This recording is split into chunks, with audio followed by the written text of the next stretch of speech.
Assalamualaikum warahmatullahi wabarakatuh. Perkenalkan, nama saya Irma Yani, mata kuliah makroekonomi. Di sini saya akan mempresentasikan hasil PPT saya, yaitu yang berjudul Analisis Kebijakan Moneter Bank Indonesia di Era Digital, Efektivitas dan Tantangan. Pendahuluan. Pengembangan dan digitalisasi yang pesat telah menghasilkan ekonomi digital yang ditandai dengan peningkatan transaksi bisnis dan perdagangan yang berbasis teknologi. Peningkatan teknologi informasi dan komunikasi, khususnya di era digital, telah memainkan peran penting dalam mengubah lanskap ekonomi secara keseluruhan.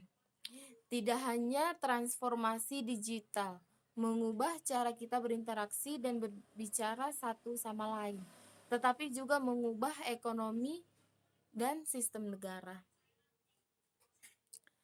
Pertumbuhan ekonomi, proses di mana kekayaan suatu negara meningkatkan dari waktu ke waktu. Meskipun istilah ini sering digunakan dalam diskusi kinerja ekonomi jangka pendek, dalam konteks teori ekonomi umumnya mengacu pada peningkatan kekayaan selama periode yang diperpanjang. Pertumbuhan dapat digambarkan sebagai proses transformasi. Apakah seseorang memeriksa ekonomi yang sudah modern dan terindustrialisasi atau ekonomi pada tahap pembangunan yang lebih awal? Orang menemukan bahwa proses pertumbuhan tidak merata dan tidak seimbang. Sejarawan ekonomi telah berusaha untuk mengembangkan teori tahapan yang harus dilalui oleh ekonomi seiring pertumbuhan, salah satu pendorong utama pertumbuhan ekonomi Indonesia adalah kemajuan ekonomi digital. Artikel ini akan membahaskan dampak ekonomi digital yang baru saja muncul dan berkembang di Indonesia, serta bagaimana hal tersebut mempengaruhi pertumbuhan ekonomi secara keseluruhan. Beberapa sektor ekonomi akan dipengaruhi oleh transformasi digital. Rumusan masalah. Rumusan masalah analisis kebijakan moneter Bank Indonesia di era digital mencakup efektivitas dan tantangan dalam menjaga stabilitas ekonomi, terutama dalam konteks perkembangan ekonomi digital dan globalisasi. Beberapa poin penting yang perlu dikaji adalah bagaimana kebijakan moneter Bank Indonesia beradaptasi dengan perubahan perilaku konsumen dan perkembangan teknologi finansial. Bagaimana efektivitas kebijakan moneter dalam mengendalikan inflasi dan menjaga stabilitas nilai tukar di era digital, serta tantangan yang dihadapi Bank Indonesia dalam menjaga stabilitas sistem keuangan akibat perkembangan ekonomi digital dan global. Tujuan kebijakan moneter itu ada 4. Stabilitas harga, stabilitas nilai harga, yang ketiga pertumbuhan ekonomi, dan yang keempat penyerapan tenaga kerja dan stabilitas. Pembahasan. Tren digitalisasi dalam sistem keuangan. Dalam era digital yang semakin berkembang pesat, digitalisasi keuangan telah menjadi tren yang terelakkan, tidak hanya mengubah cara kita bertransaksi, tetapi juga membawa dampak yang besar dalam menciptakan inklusi keuangan yang lebih luas. Inklusi keuangan adalah upaya untuk memberikan akses yang lebih mudah dan terjangkau terhadap layanan keuangan kepada semua lapisan masyarakat, termasuk mereka yang sebelumnya tidak memiliki akses ke dalam sistem keuangan formal. Salah satu manfaat utama dari digitalisasi keuangan adalah memberikan akses yang lebih luas terhadap layanan keuangan. Dengan layanan keuangan terhadap digital, masyarakat tidak perlu lagi pergi ke bank secara fisik untuk melakukan transaksi.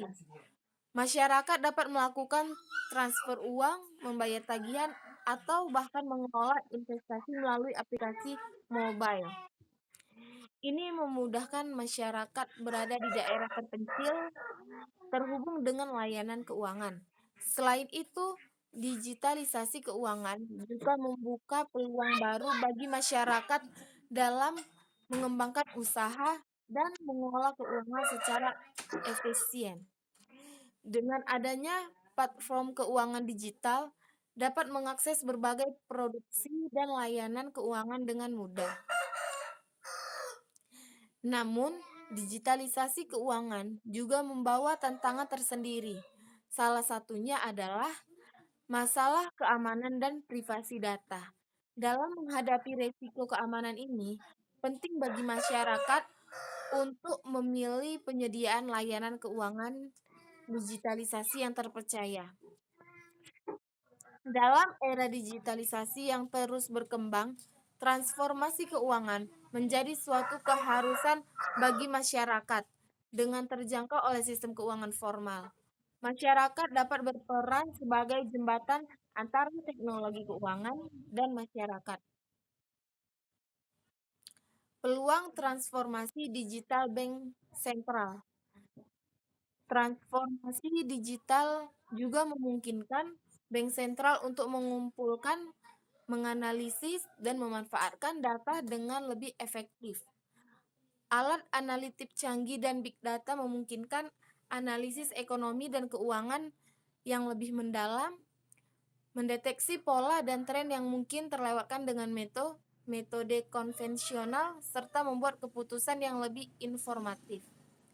Transformasi digital adalah proses interaksi teknologi digital ke dalam semua aspek operasional, dan transformasi digital adalah proses dalam ke semua aspek operasional layanan suatu organisasi.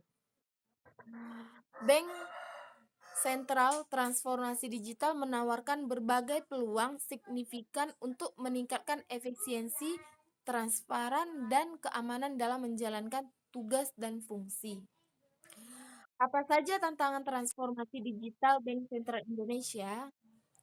Yaitu dia ada 4. A. Keamanan siber dan perlindungan data.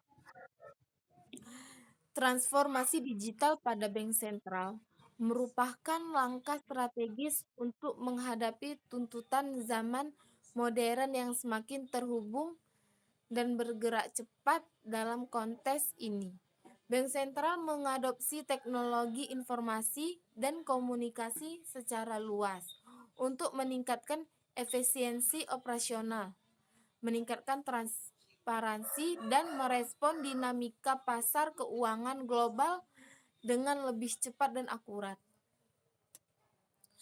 Yang kedua, regulasi dan kebijakan yang adaptif. Transformasi digital dalam perbankan memerlukan regulasi dan kebijakan yang efektif untuk memastikan keamanan dan efisiensi operasional. Salah satu tantangan yang dihadapi adalah modal awal persyaratan pendirian bank digital. Bank digital di Indonesia harus memiliki modal awal besar sebesar 10 triliun untuk perusahaan baru dan 3 triliun untuk bank konvensional yang dikonversi menjadi bank digital. Selain itu, investor harus melapor terlebih dahulu ke otoritas dan menyampaikan modal serta rencana bisnis yang jelas. Yang C, resiko stabilitas keuangan. Resiko stabilitas keuangan adalah salah satu tantangan yang dihadapi dalam transformasi digital. Salah satu yang paling signifikan adalah perlindungan data pribadi. Rawannya perlindungan data pribadi adalah tantangan pertama pada perubahan era digital, sehingga perlu pengembangan regulasi yang baik terhadap produk kolaborasi antara stakeholder seperti Kementerian Telekomunikasi dan Informasi diperlukan untuk mengatasi kesenjangan digital. Yang D, interaksi teknologi baru dalam sistem yang sudah ada. Interaksi teknologi baru dalam sistem yang sudah ada adalah memerlukan pengembangan infrastruktur teknologi yang lebih baik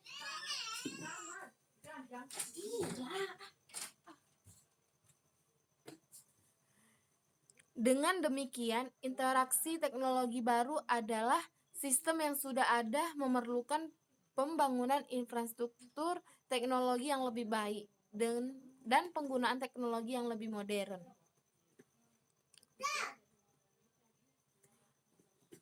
Berbagai solusi interaksi tersedia, mulai dari middleware sehingga platform interaksi berbasis cloud. Pilihlah solusi yang sesuai dengan kebutuhan bisnis dan memastikan bahwa integrasi teknologi baru dapat meningkatkan efisiensi operasional dan mempertahankan stabilitas keuangan. Sebelum memulai integrasi penting untuk mengevaluasi kebutuhan bisnis secara menyeluruh. Faktor-faktor yang mempengaruhi efektivitas kebijakan moneter di era digital, yaitu ada 5. 1. Perkembangan ekonomi digital. Dan yang kedua, perubahan perilaku konsumen. Yang ketiga, ketahanan sistem keuangan. Dan yang keempat, tantangan global. Yang kelima, regulasi dan pengawasan. Ada 9 tantangan perbankan era digital, yaitu 1. Resiko perlindungan data pribadi. Yang kedua, resiko strategis investasi di bidang IT. Dan yang ketiga, resiko serangan siber. 4. Kesiapan organisasi. Dan yang kelima, resiko kebocoran data nasabah. Yang keenam, penyalahguna teknologi. Yang ketujuh, resiko penggunaan pihak ketiga. Yang ke-8, infrastruktur jaringan komunikasi. Dan yang ke-9, regulasi perbankan dari pemerintah.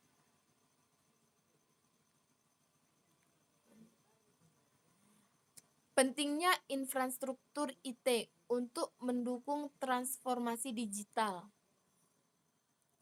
Dalam menghadapi tantangan perbankan di era digital dan memanfaatkan potensinya, bank membutuhkan infrastruktur IT andal dan terpercaya untuk membantu bank dalam hal, yaitu seperti 1. Keamanan data.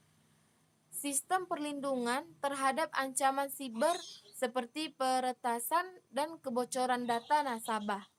Dan yang kedua, manajemen data. Teknologi penyimpanan dan pengelolaan data yang efisien untuk mendukung pengambilan keputusan berbasis data.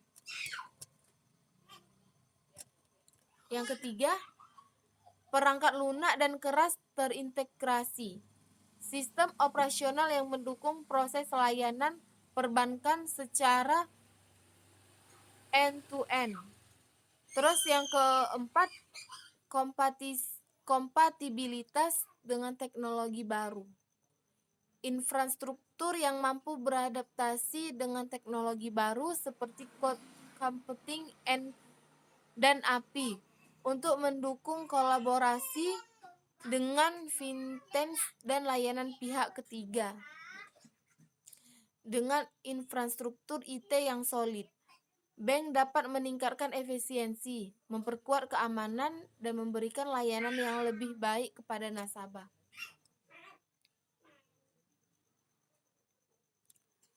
Ada 6 jenis fintech yang dikemukakan oleh Ross 2016, yaitu A. Manajemen aset. Manajemen aset adalah sebuah platform expense management system membantu berjalannya usaha lebih praktis dan efisien. Dengan adanya startup seperti Jojonominik, masyarakat Indonesia bisa lebih paperless karena semua rekapan pergantian biaya yang semula dilakukan manual cukup dilakukan melalui aplikasi untuk persetujuan pergantian biaya tersebut.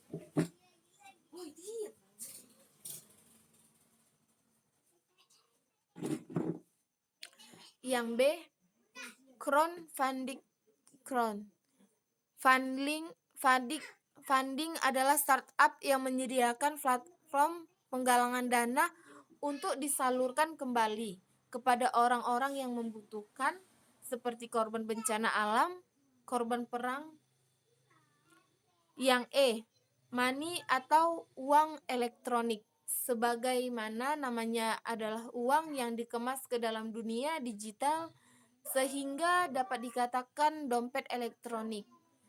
Uang ini umumnya bisa digunakan untuk berbelanja, membayar tagihan, dan lain-lain melalui sebuah aplikasi. Sejak pemerintah mendorong pembayaran uang elektronik seperti uang untuk masuk jalan tol, kereta api, tempat wisata, milik negara, dan sebagainya, tanpa disadari, fungsi uang yang tadinya sebagai alat pembayaran yang sah menjadi mulai ditinggalkan, digantikan kartu digital yang lebih praktis dan aman untuk dibawa. Contohnya e-money yang beredar saat ini adalah Flash BCA. Dan yang kedua e-money Mandiri, dan yang ketiga Blitz BRI, dan yang keempat Tap Cash BNI, kelima Mega Cash, Nobu e-money, Cardbank DKI, dan Skippy Mobile diterbitkan Skippy Indonesia.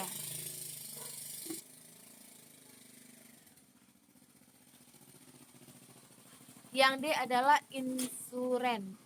Jenis startup yang bergerak di bidang insuren ini cukup menarik, yaitu startup asuransi yang menyediakan layanan kepada penggunanya berupa informasi rumah sakit terdekat, dokter terpercaya, referensi rumah sakit, dan sebagainya.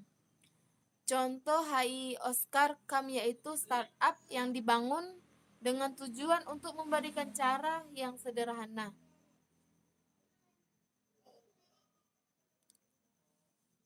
intuitif, dan proaktif dalam membantu para pelanggannya menavigasi sistem kesehatan mereka. Yang E, lending peer-to-peer. Lending adalah layanan pinjaman uang yang diawasi oleh OJK untuk membantu pelaku UMKM yang belum memiliki rekening di bank peer-to-peer atau yang disebut dengan P2P. Lending merupakan startup yang menyediakan platform pinjaman secara online. Urusan permodalan usaha memiliki ide banyak pihak untuk mendirikan startup jenis ini. Dengan demikian, bagi orang-orang yang membutuhkan dana untuk membuka atau mengembangkan usahanya, sekarang ini bisa menggunakan jasa startup yang bergerak di bidang peer-to-peer atau yang disebut dengan P2P lending. Contohnya adalah uang teman usaha, Coinworks, dan Didi, dan Dada Didi, Kredivo, Short Your Dream, and sebagainya.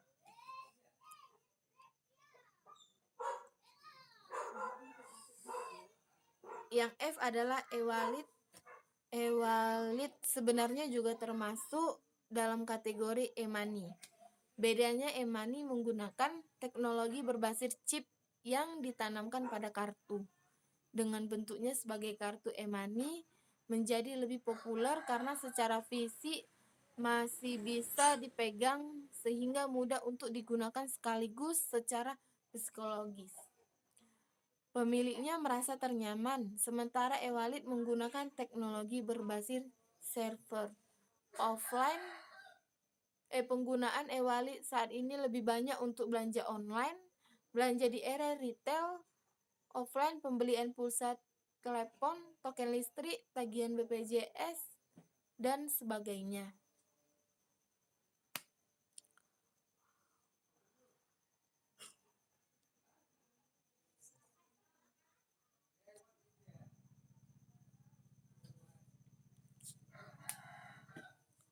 Pengaruh kebijakan moneter terhadap inflasi.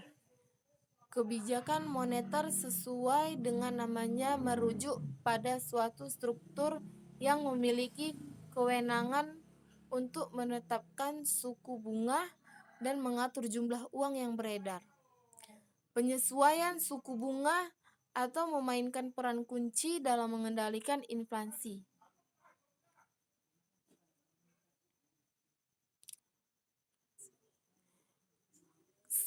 Ketika bank sentral menaikkan suku bunga, biaya pinjaman meningkatkan yang dapat menurunkan permintaan dan menekankan kenaikan harga. Sebaliknya, penurunan suku bunga mendorong pertumbuhan ekonomi, namun beresiko memicu inflasi jika terlalu rendah. Kebijakan moneter dibuat untuk mengatur pengelolaan peredaran uang guna, memastikan stabilitas harga dan pertumbuhan ekonomi agar tingkat inflasi tetap rendah. Kebijakan moneter dapat memicu pergerakan jumlah uang yang beredar dan nilai tukar sehingga inflasi bisa dapat dikendalikan. Namun, efektivitas kebijakan moneter dalam mengatasi inflasi tergantung pada kondisi ekonomi dan karakteristik pasar. Secara umum, inflasi terjadi ketika harga barang atau jasa naik secara terus-menerus dalam periode tertentu. Untuk dapat dikategorikan sebagai inflasi, kenaikan harga harus berdampak pada kenaikan harga barang lain. Faktor-faktor yang mempengaruhi inflasi dapat dibagi menjadi dua, yaitu tekanan inflasi dari sisi permintaan dan sisi penawaran. Dalam hal ini, Bank Indonesia hanya memiliki kemampuan untuk mempengaruhi tekanan inflasi yang berasal dari permintaan, sedangkan tekanan inflasi dari sisi penawaran seperti bencana alam, musim kemarau, distribusi yang lancar. Kesimpulannya yaitu dari hasil pembahasan di atas dapat disimpulkan bahwa penelitian tentang tantangan dan peluang transformasi bank sentral di era digital menyoroti kompleksitas dan dinamika yang dihadapi bank sentral dalam menghadapi perubahan digital. Tantangan utama yang diidentifikasi meliputi regulasi yang berubah-ubah, keamanan digital, dan adaptasi terhadap teknologi baru seperti blockchain. Namun, demikian penelitian ini juga menggarisbawahi peluang untuk meningkatkan efisiensi operasional, transparansi, dan integrasi sistem keuangan global melalui inovasi teknologi. Transformasi ini dipandang sebagai kunci untuk mempertahankan relevansi bank sentral di era digital yang terus berkembang serta untuk memastikan stabilitas keuangan dalam lingkungan yang semakin terhubung secara digital. Dengan memanfaatkan kebijakan keuangan digital, bank sentral dapat lebih baik menanggapi tantangan yang ada dan mengambil keuntungan dari peluang yang muncul di era digital ini. Kak, pinjam handphone dulu bentar, Kak. Google-nya. Coba, Kak. Google.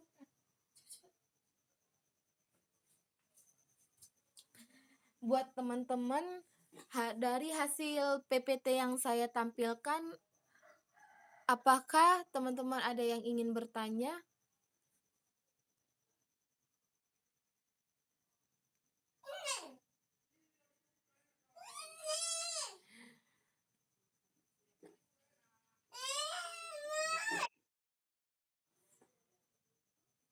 Iya. Iya, iya Kak Tiara, adakah yang mau ditanya?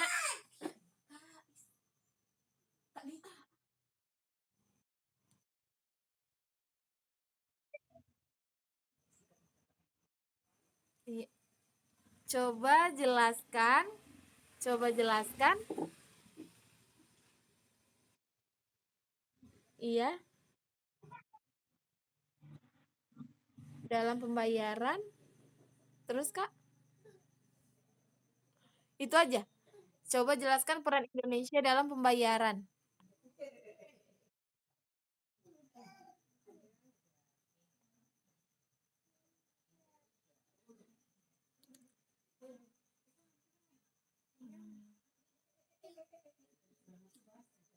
Di sini saya akan menjawabnya, yaitu apa saja peran sistem pembayaran dalam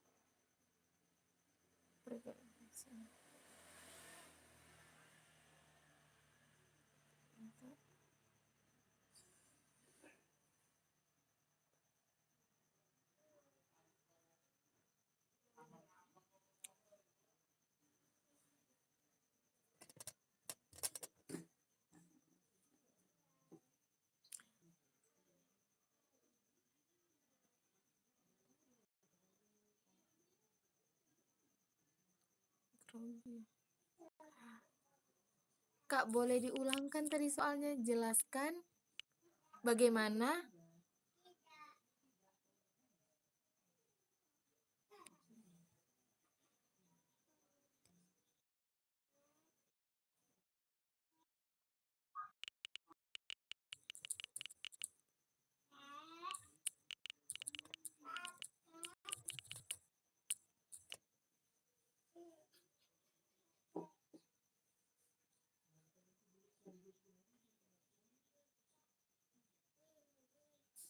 Di sini saya akan menjawab pertanyaannya, yaitu jelaskan bagaimana peran Bank Indonesia dalam sistem pembayaran, yaitu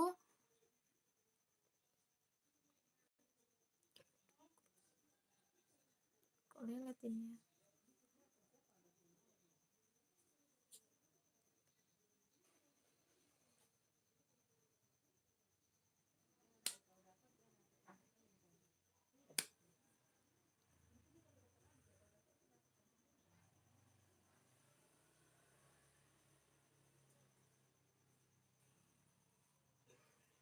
Yaitu dengan satu penduk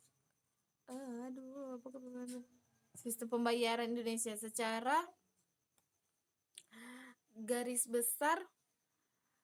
Sistem pembayaran itu dibagi menjadi dua, yaitu sistem pembayaran tunai dan sistem pembayaran non-tunai. Perbedaan mendasar dari kedua jenis sistem pembayaran tersebut terletak pada instrumen yang digunakan.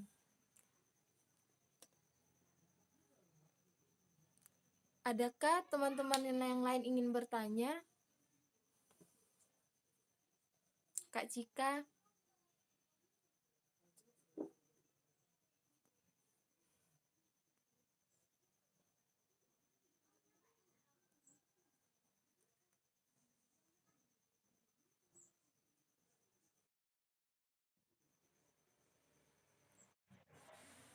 Iya, apa itu Kak pertanyaannya?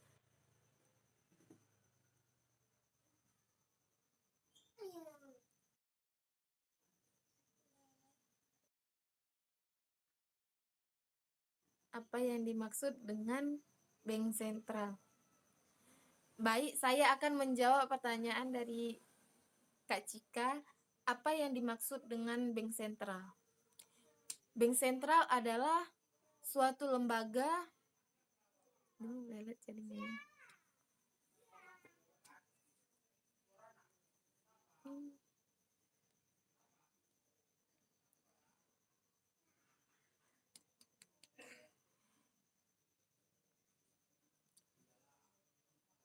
Bank sentral adalah lembaga yang bertanggung jawab untuk mengatur dan mengawasi sistem keuangan di suatu negara. Artinya, bank sentral juga bertanggung jawab agar keuangan suatu negara tetap stabil. Di samping itu, Bank sentral juga mengeluarkan kebijakan moneter dan mengatur jumlah keuangan yang beredar di negara tersebut. Jadi kalau di Indonesia, bank sentral itu juga ditunjuk oleh undang-undang sebagai Bank Indonesia. Buat teman-teman, apakah ada yang ingin bertanya lagi, 2 pertanyaan lagi?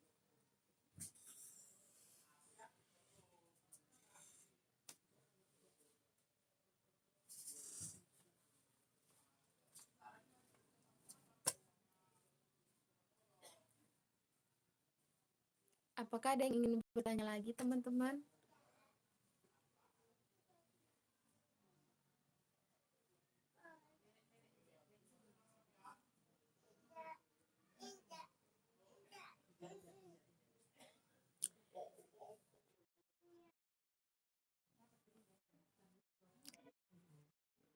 Baik, sekian presentasi yang saya tampilkan. Bila ada kesalahan dan kekurangan, saya minta maaf. Billahi taufiq walhidayah. Wassalamualaikum warahmatullahi wabarakatuh. Terima kasih semuanya.